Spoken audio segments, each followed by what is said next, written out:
Hello, hello. Thank you for joining me here at Tough Love Marketing, where we talk about, marketing in under 5 minutes without any fluff, production value, or makeup. I'm Diana Richardson, and today we are talking all about seasonality for your business. So I'm recording this video after the 2023 holiday season, which means we've just hit three major seasonal milestones: a Black Friday, Cyber Monday, and Christmas. So while in retail, those are significant dates, not all businesses are retail. So not all seasonal sales peaks happen during that time of year. And that's what I want to cover here: how and why you want to find your major times of year for demand or not so much demand. Then I also want to talk about how that will play into your marketing strategies. Okay, first up, let's talk about how to flesh out your own business's seasonality.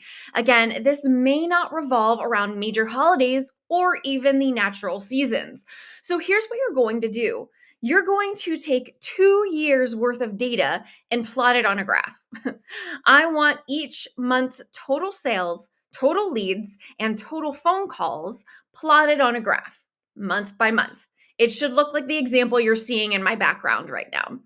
It doesn't have to be fancy, but what this will show you is when most of the action is happening. And if you've never visualized it like this before, this is a great exercise. You can see in the example that for both years, peak months, were March and April, then July, August, and September. The lowest months for 2 years have been December and January, as well as May and June. That is this business's seasonality. Here's a word of warning. Don't assume you already know this. The insight you have into your business patterns is, of course, valuable, super valuable. But don't assume you know these patterns. Take the time to plot them out on a graph. Why? Because these graphs have now mapped out a year's worth of marketing concentrations. So here's the next step.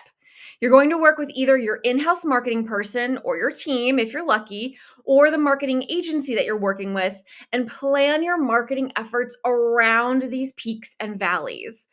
Working with your marketers, find out what channels, and by channels, I mean like direct mail or Google ads or events, webinars, trade shows, Facebook, whatever, which of those channels produce the most results. And whether those results are like downloads, actual sales, registrations, whatever your conversion is, find out where most of them come from. From there, you're going to plan for bigger budgets and larger reach during the months leading up to your peak months. So, for this example, using our sample business here, if Spotify brings me the most downloads for my podcast, I'm going to ramp up my Spotify ad spend during the month of February in order to maximize peak interest in March and April. You're going to keep that boosted budget during March and April, then you're going to back it down during the lower months. Let me say this.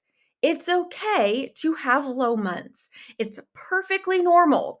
And sometimes you can't force more conversions or leads or what have you.